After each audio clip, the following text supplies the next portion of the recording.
Okay, February 18th of last year, SMU was 19-7 and 10-3 in the American. They went on to lose 6 of their next 7, and Rob Lanier's gone, and Andy Enfield's in. We're here to break down this whole new look SMU roster.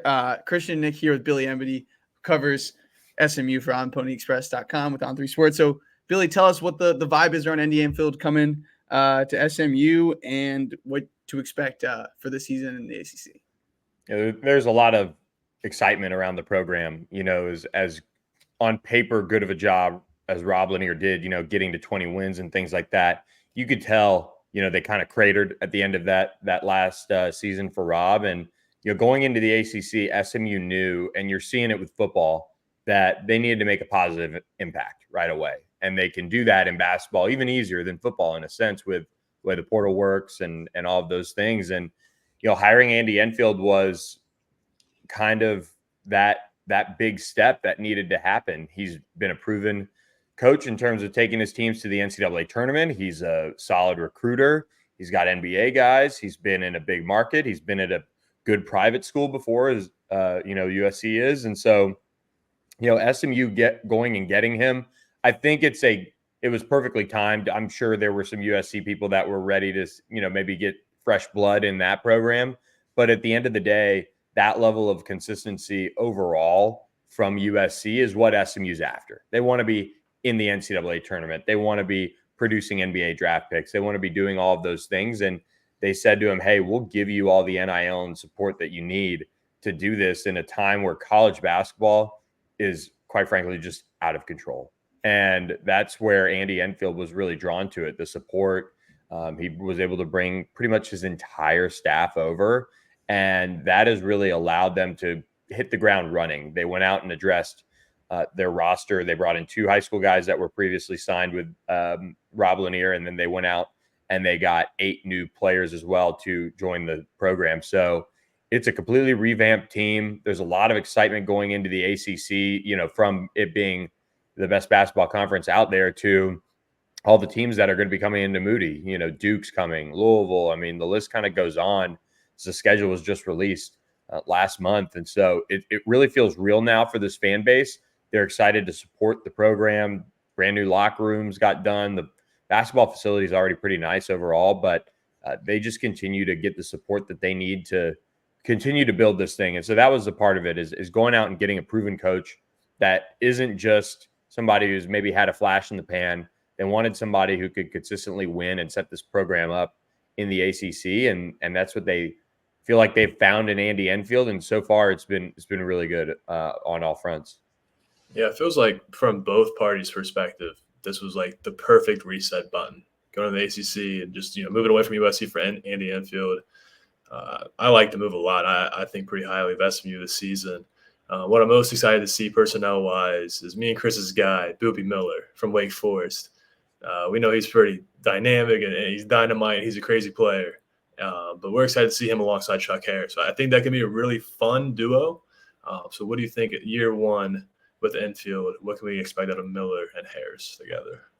Yeah, I think you guys hit the nail on the head. I mean, they're going to be able to play off each other really, really well. You've got Boopy with that ACC experience. You've got Chuck Harris, who's a proven multi-year contributor at a high level in college basketball.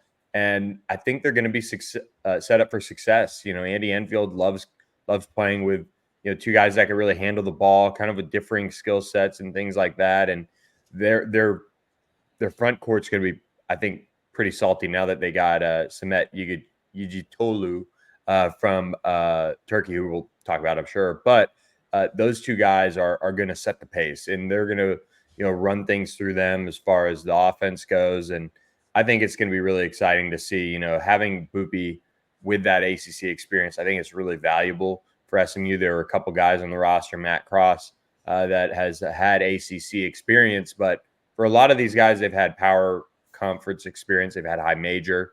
And so they're going to know what to expect, but having that firsthand experience is going to be really valuable. Chuck Harris is a guy that, has just been a high usage player his whole career. Like as a freshman at Butler, he's got the ball in his hands a lot, still shot 40% from deep, 3-point percentage tanked the next 2 years for a few bad years for Butler basketball. And last year, Got his mojo back a little bit, shot 41%. And then Boopy, I went to Wake, so I know Boopy very well. And, there were times last year where I'm like, this kid can really play. I love the way he gets downhill in facilities. There were other times where I'm like, man, his shot's a little funky. It takes him a while to kind of load it up, and can't really create for himself at the 3-point line. And sometimes he would just kind of disappear when we needed him. But I do think it's a fun backcourt, and they're scoring pop and they're quick. And, there might be some defensive concerns, which we'll get to the front court here in a second. But Nick and I, when we're talking about SMU, we're like, this team's just kind of filled with wild cards. Chuck Harris and Boopy are guards that they're fun, but it's a little something, they're a little inconsistent at times, but they're guys that can heat up, right? And then you look at a guy like Kario Oquendo, who scored a lot at Georgia and then goes to Oregon, and Dana Altman didn't really seem to prioritize getting him minutes, and he was playing like freshman over him. And there was a game in the tournament where Oregon was like down to like and he still won't play Kario Oquendo, but he's a guy that we've seen at a high major level score the basketball. And then Matt Cross is a guy who's bounced around. I've heard murmurs of him not being a good locker room guy at Miami, and then he goes to Louisville, which is a mess. And then UMass gets he gets his mojo back at UMass, but he's also just a guy who's been around and stuff. There's a lot of personalities, different journeys, and I'm interested to see how it all fuses together. How do you expect just the pecking order of because there's talent. These are guys that can score the basketball, but how do you expect the Andy Enfield to figure out kind of the pecking order and how these guys are going to work together? Yeah, I think that's not necessarily the biggest challenge, because I think there are so many guys with experience, and all these guys could say the right things, but we did have media day last week with this team, and we talked to pretty much everybody except the freshmen, a couple other guys that couldn't make it work. But I think the biggest thing is they've spent a lot of time together, and they've been in the gym. They've been wanting to make this work. This is kind of, I don't want to say last dance status for a lot of these guys, but it kind of is. Matt Cross going back up to a high major level. You've got Boopy, who wanted a reset and a change of scenery. Kario Oquendo, kind of same story. But a lot of these guys have played a ton of college basketball, or have a lot of different experiences to kind of lean on, and that's something they've all, from what they've said, have all talked about. Is, well, we've done something like this here. It didn't work out here because of this. Let's try to band together a little bit and figure this out. And I think they did a good job of assembling guys with all different kinds of stories and backgrounds. And I think this roster is a total wild card. I think they could finish, in the NIT. I mean, I don't think NCAA tournament is something you could say, oh, well, if everything works out, maybe, but you never know. But I would say they could end up in the NIT, or it could be a little bit of a growing pain for this team, because Coach Enfield, I mean, he really likes to build from the high school ranks, and they've got 2 4-stars committed now, and Jermaine O'Neal Jr. and Jaden Toombs. So they're on the right track recruiting from the high school ranks. But this is the thing with the transfer portal sometimes, especially when you get a new job, and USC tied it up for a week and everybody knew he was leaving, but they wouldn't let him out until I think it was May 1st on the contract. Exactly. Things like that. And so, for SMU to go out and put together this roster that they have, I think it's a pretty good one. I think there's a lot of guys that can do a bunch of different things. And that's where, I mean, it is on Andy Enfield to figure it out. You have guys like Jarrell Colbert, who really haven't done much in college, but man, he can play defense. He can affect shots. Yohan Traore didn't get off to a great start at Auburn, but had a good year at UC Santa Barbara, a couple of years getting back on track. And then they have guys they're familiar with, and Keon Ambrose Hilton, who they recruited in high school. He's a highly skilled player. Matt Cross is kind of that. I was talking with somebody the other day about him, actually, and a lot of people think he could be the best player on this team, like overall college basketball player, if it all comes together. Scrappy, 6'7", 230. Again, it wouldn't shock me if he's kind of matured a good bit since the start of his career. I mean, he was talking about how Matt Cross and Kario Oquendo, they go out to dinner with just them and their girlfriends, and you've got other guys who are maybe still living the single life, or freshmen coming into the program this is all new. So there's a lot of change, but a lot of experience too. And outside of maybe Boopy, Chuck, probably Matt Cross, I don't know how the rest of the pieces, they shift them all around and find your 4 and your 5 and things like that. Yeah, I like that you mentioned that I have two questions. My first one is, it's so hard to construct the roster year one. So I think he did a good job year one. Obviously, they have good depth. Two guys returning though that are just they know their role. They're strong. They're gritty players. B.J. Edwards and Ambrose Hilton. What does it mean for Enfield to bring those two guys back into the program? Yeah, I think for BJ, this is a good opportunity for him to really sit back in a good situation and learn that high major point guard uh, requirement that is needed to produce. Last year, Rob Lanier talked about how at Tennessee, he just, for whatever reason, nothing worked. And nothing worked for him in terms of development and things like that. But when you've got, Boopy and Chuck coming in and guys, again, with multiple levels of experience, BJ, who seemed more confident talking with us, can now take that next step maybe and be that guy off the bench that they can rely on to, run the offense and give Boopy or give Chuck a little bit of a break. And that's, I think, what they're hoping for this year. Seems like he's been pretty mature and willing to work and doing all of those things. And so that's been good. And then Keon Ambrose Hilton his confidence is sky high right now. He walked into media day and talking about if you were left on an island, what would be the two things you'd want? Sushi, chicken wings were his, which whatever. But it was more strict. He wasn't coming out of his shell. I didn't recognize that type of reaction and kind of conversation just from him overall compared to last year. So he knows the staff from his recruiting days. Obviously, ended up going to Alabama to start his career, but for it to come back around and them to be in the same city, same college, I think he's going to be one of those leaders for the team that wants to make this work. And he's clearly got a little bit of juice to him with Andy Enfield back or with Andy Enfield now as his head coach. And so that player is going to be one to really watch and see if that turns into points and rebounds and production on the court. Yep. And my other question was about the front court. I like Johan Traore from UCSB. Good player.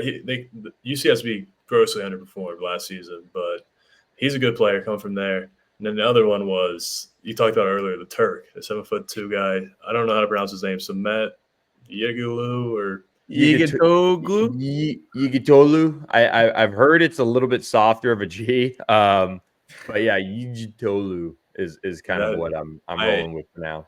I saw a scouting service video of this guy and was like kind of blown away, like from the jump, like just how effortless he was like dunking on people. And I was like, I've never even heard of this guy, and he came out of nowhere. I literally saw the video like a week ago. So like, is he a guy who's coming in SMU and like starting at the 5 right away, or do you think Johan's gonna be at the 5? Do you think they'll be splitting as the season goes? So what's your opinion on that? I think he starts at the 5. I mean, the guy's an aircraft carrier. I mean, there's no that's one of my terms that I use to describe some of these guys that just are so big, take up so much space, and can play too. There's a lot of weapons on an aircraft carrier, and Samet certainly got a really full toolbox. And I think for him, he's going to have to adjust kind of to the American way of playing, and maybe it's a little bit more physical than the European brand of basketball. But I mean, his ability is outstanding, and he's 20 years old. He's not an 18-year-old, Right. Doesn't know any better. I mean, he's been playing professionally in Turkey, and I think, I mean, the staff is really high on him, and they really feel like he's going to be not a one and done. I mean, they hope he's really, really good, but there's a lot of kind of expectations on him to carry this front court. Because like I said, it is kind of a front court that is journeyman, a little bit of, okay, what are we going to get from, a Jarrell Colbert, Johan Traore moving back up in conference competition. Mitchell Holmes is just a freshman, so he's not going to be relied upon too much. But how do those things come around? And they needed a massive dude like Samet to come in and I mean, be relied upon as the dude. So there's a lot of expectation for him to do that, and I think he'll do just that. College basketball is so interesting right now that like a 7'2" dude from Turkey can come over at 20 years old, and it's like it's kind of hard to project. It's like, man, this kid could be so good. We just haven't like seen this as much recently in college basketball. But like, there's a lot of guys like this coming in this year. It's going to be really interesting to see. And a lot is coming up on my mind looking at this roster. I just got a lot of questions. Like, first, actually, one thing I want to give Joel Colbert his flowers a bit. Like, he didn't play a lot of Kansas City last year, but I liked what I saw from him. I think he can defend it. He's a guy that can definitely give minutes in the front court. I'm confident. You've got these two guys, Tibet Goriner from San Jose State and then AJ George, Long Beach State. They were a tournament team. Both averaged double figures last year at a lower level of college basketball. Do you expect them to be in the mix here? Yeah, I think Tibet actually can shoot the cover off the ball from what I've seen. I mean, if he is that 3-point shot threat that SMU's kind of missed a little bit, especially from the three. I mean, that would be a huge development. And then AJ George, I think he is kind of a perfect 2-3 combo, definitely a wing, and can come off the bench a little bit. I think the jump up is always something to watch. When the guys from like a low, mid-major, kind of jump up and make that competition level jump. It's not always smooth.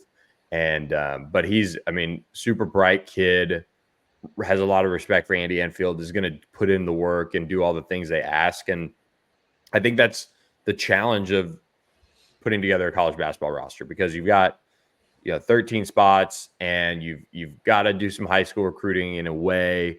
You've got to put together, some transfers to kind of bolster your roster to keep people interested.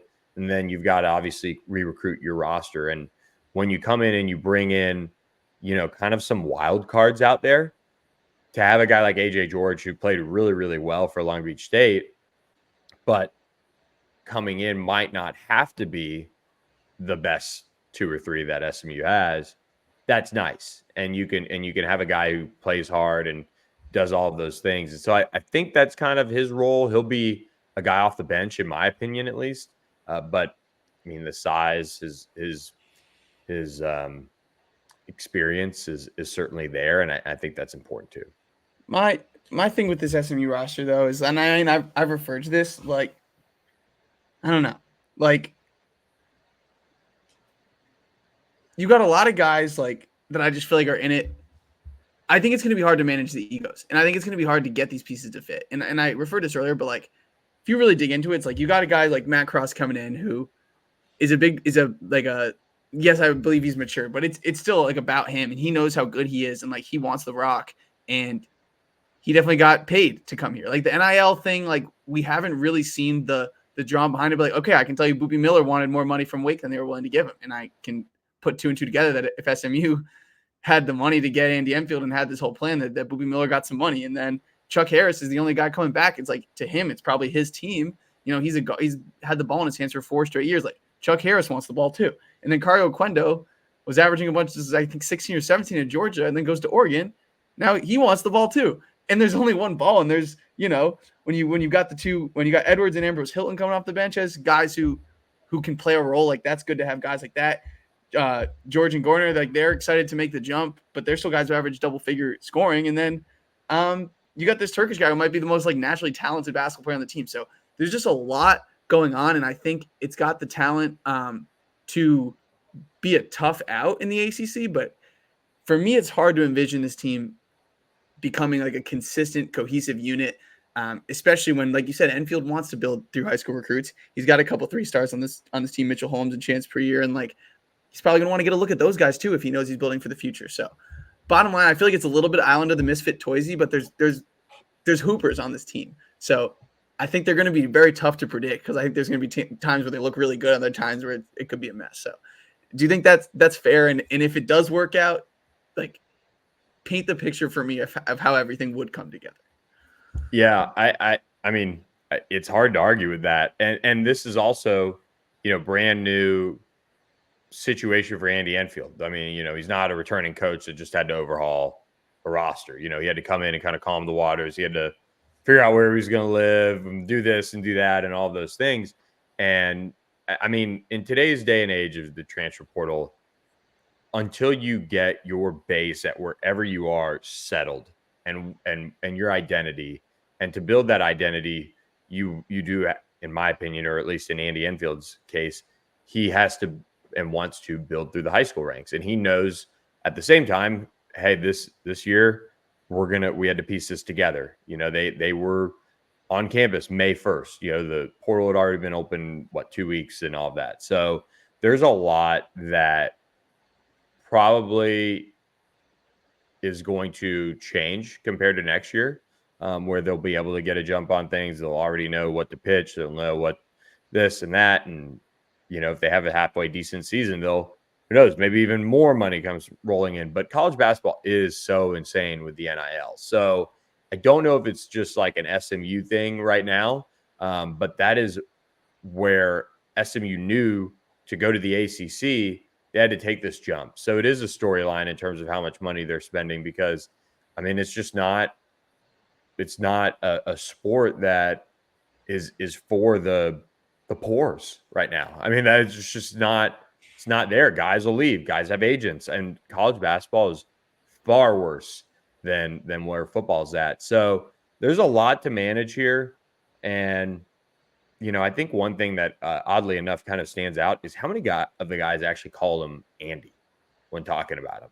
So I think that is kind of, it's not weird, but like it's different than what. Instead of coach, you're saying? Yeah. Instead of coach, they're like, oh yeah, I was talking with Andy, and like, I think there's just a lot of mutual respect. And now, granted, we didn't talk to the freshmen. They are freshmen. They're 17, 18 years old. I would imagine they would call him coach. But the rest of this roster is like, the 23, 24. This is an old group. So I do wonder if there's a little bit of, all right, we're going to treat you like pros.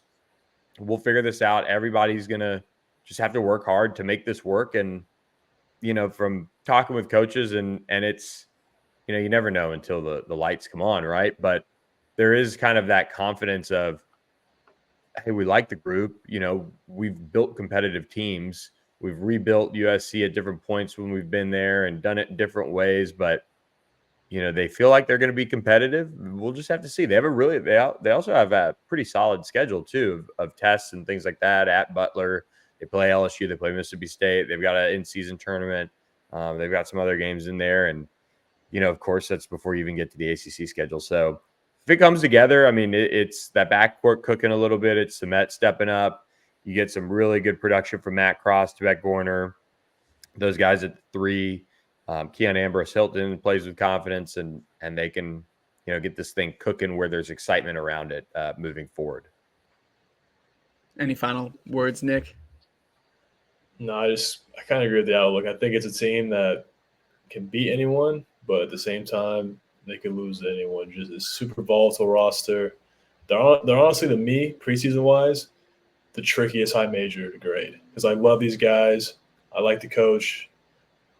Just for all the reasons Chris listed as well, like I kind of see his points, and it is hard. Like you said, it's hard to argue with them, and that's what makes this team, it's hard to grade in the preseason. But I'm excited to see it come together. I think Rockets soon enough under infield, and as we be trending up. So yeah, it'll be fun, and as you talked about, Billy, like there's an investment in basketball going on, and if they had the budget, they did what they could with the budget, and they got guys that can play.